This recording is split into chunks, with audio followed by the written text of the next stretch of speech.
We're going to go on to our next speaker now, who is Elisa from Il Mondo Nuovo 2.0. And she's going to talk about the rise of gender identity ideology, or the gender ideology. She's from Italy. And thank you so much for speaking to us today. So over to you, Elisa. So my name is Elisa, and I am an Italian 30-year-old woman.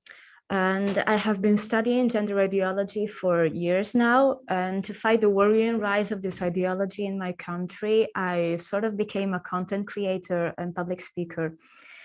In December of 2022, I started a YouTube channel that I named Il mondo nuovo 2.0, that is Brave New World 2.0, from the title of Aldous Huxley's dystopia.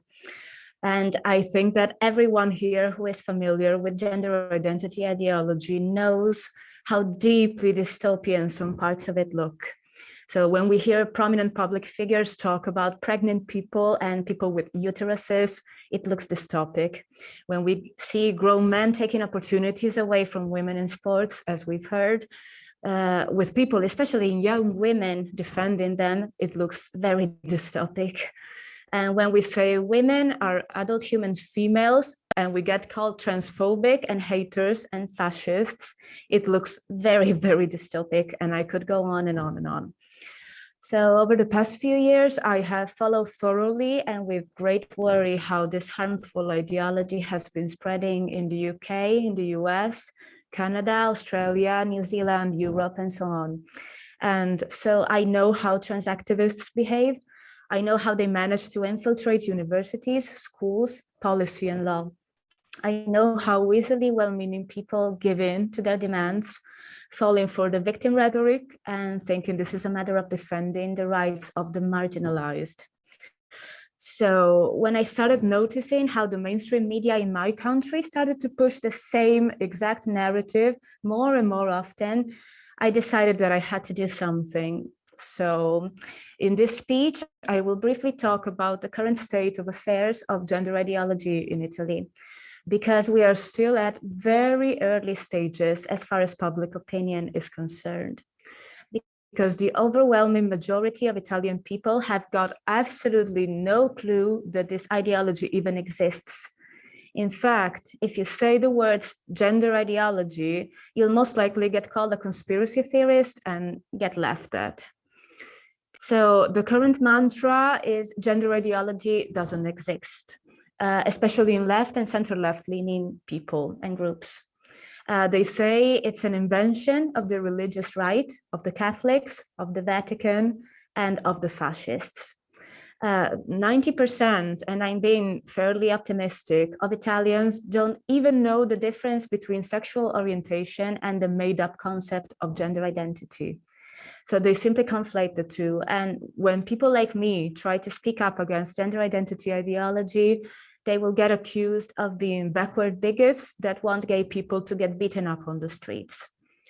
So for the vast, vast majority of Italian people, gender ideology is a non-existent issue. Meanwhile, however, the ideology is spreading in public schools and universities through specific education guidelines which influence curricula, and especially through external projects. So we have speakers from LGBT plus organizations indoctrinate children and adolescents this way. So by coming to talk to the students about inclusion and human rights, about bullying and discrimination of the marginalized, they will talk about the acceptance of the true self, etc., etc. And they explain to our kids that sex is assigned at birth and that gender identity, aka the gendered soul, can be detached from it. So they teach our youth to conflate biological sex with the adherence to rigid sex stereotypes. And this is not only in schools, of course, because young people in my country consume a lot of Netflix, a lot of YouTube, and a lot of TikTok. So they are inevitably exposed to content regarding trans, non-binary, LGBT plus stuff, and so on. Italian mainstream media have also begun to aggressively push this kind of propaganda, celebrating self-ID in schools, genderless bathrooms, young people who identify as trans and non-binary, and so on. And whoever tries to raise any doubts is labeled as a right-wing fascist bigot, some kind of monster who doesn't care if people suffer and kill themselves. Because we all know that the suicide narrative is the trans activists' strongest suit, and things are no different in my country. So from the beginning of 2023, the mainstream propaganda focused aggressively on puberty blockers for children. So we have articles and posts about these life-saving drugs, about how you can deny these poor children their healthcare, about bullying and discrimination, and about the high risk of suicide. So blockers are presented as the only way to survive if you feel as you were born in the wrong body. Yes, because the narrative here is still focused around the notion of quote unquote being born in the wrong body. A narrative that we know that trans activism has rejected long ago. But it's too early, I repeat, for Italian public opinion to begin pushing the idea of quote unquote, you don't need gender dysphoria to be trans. So the main propaganda tactic at the moment is to emphasize the great pain and suffering of these poor children who need their life-saving puberty blockers to survive the imminent suicide. You have to know that off-label use of puberty blockers for dysphoric children has been authorized in Italy only in 2019. Pediatricians and endocrinologists can prescribe these drugs to children if they have a diagnosis of gender dysphoria, which is relatively easy to get if you know where to go. More and more psychologists and therapists are adopting the affirmation approach. Many parents have told me that their children were immediately affirmed in their identity by the professional, whose only job seemed to be helping kids transition.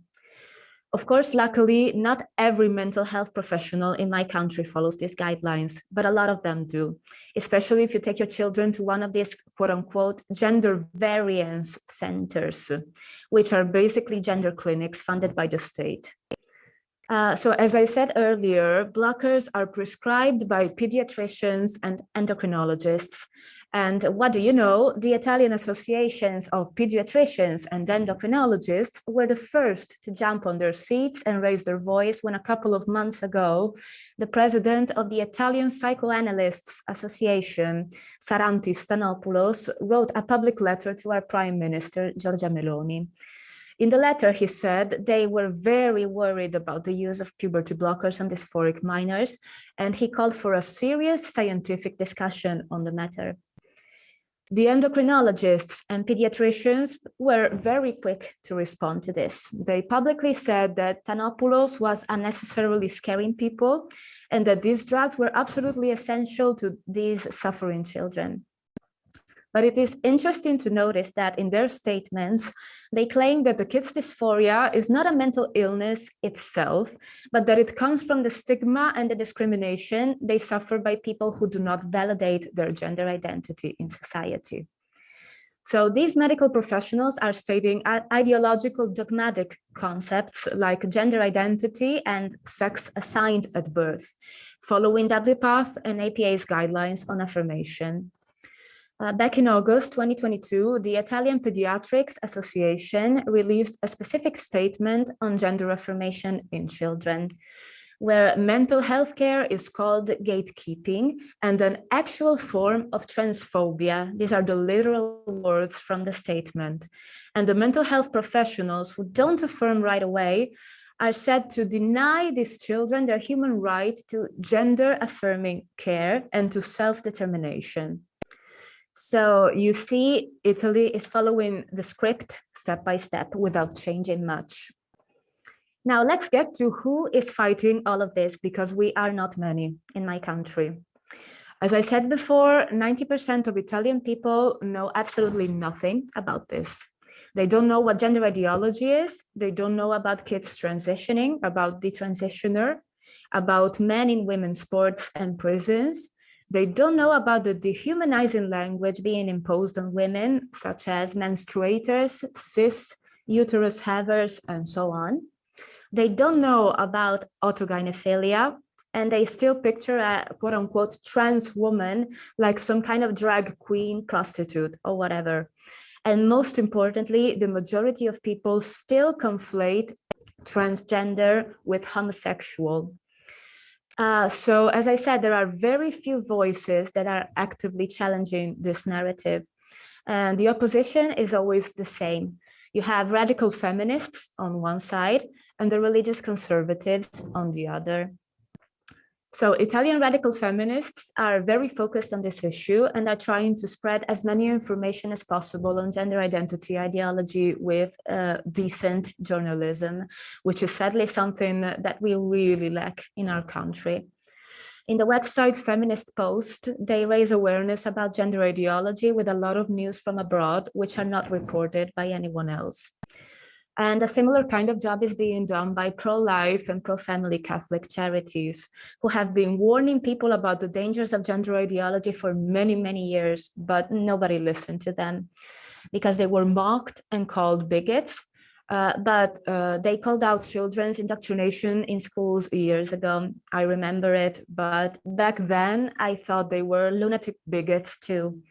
I just thought that they were teaching little boys that they could play with dolls, and that they were teaching little girls that they could do sports or science or whatever. But of course I was wrong. Then we have a lesbian charity, Arcilesbica, that opposes gender ideology. This group of lesbian women have been ostracized by the rest of LGBT activism because of their stance on sex work and surrogacy, which they denounce as exploitation and commodification of women's bodies. And for this, a few years ago, they have literally been kicked out of their historical headquarters at Bologna's LGBT center. Then there are a couple of independent transsexual voices against self-ID and children transitioning, all M2Fs who have distanced themselves from the LGBT community or have been pushed away for their dissenting opinions. I have interviewed a couple of these transsexuals and they vocally oppose the mainstream narrative on gender. Recently, the opposition has been joined by a newborn association of ROGD parents, Generazione D, D generation. Roughly 90% of them are parents to teenage or young adult daughters, confirming the trend that we see in the rest of the world. So we have left-wing feminists and lesbians on one side, and the religious right on the other side. And we know, sadly, that these two groups do not get along very well. But I fear that if we keep on focusing on ideological and political differences, we won't succeed in stopping the spread of this ideology in my country, because it is spreading really fast, especially in schools, and kids have no counter-argument to listen to. They have institutions and professionals telling them that we all have a gendered soul and that they can change their identity whenever they feel like it.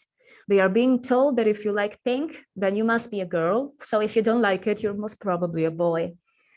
I already hear from many teachers telling me that more and more teenage girls are coming out as trans and non-binary, and they want to be called male names and addressed to with male pronouns in the classroom. And the teachers go along with it, either because their school's policy involves self-ID, which is called here carriera alias, or because they simply don't want to be labeled as backwards and bigots and haters and so on. So if kids and young adults follow mainstream media and mainstream influencers, they are exposed to endless indoctrination.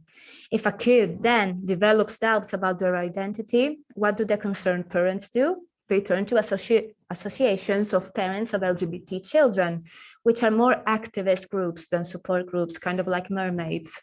And they all support affirmation-only approach. These groups will certainly lead parents to the quote-unquote gender centers or to trusted therapists, and they will fall down the social transition route. Just a couple of days ago, I spoke on the phone for 2 hours with one of these moms who is now opposed to gender ideology, but who at the beginning was an affirming parent.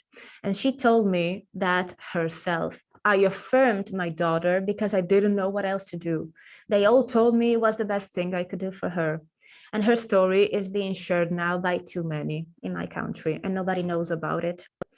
The voices of these parents calling out the danger of affirmation and the reality of kids being fast-tracked to transition in our country have recently made it on national TV, but at midnight in a right-wing political talk show.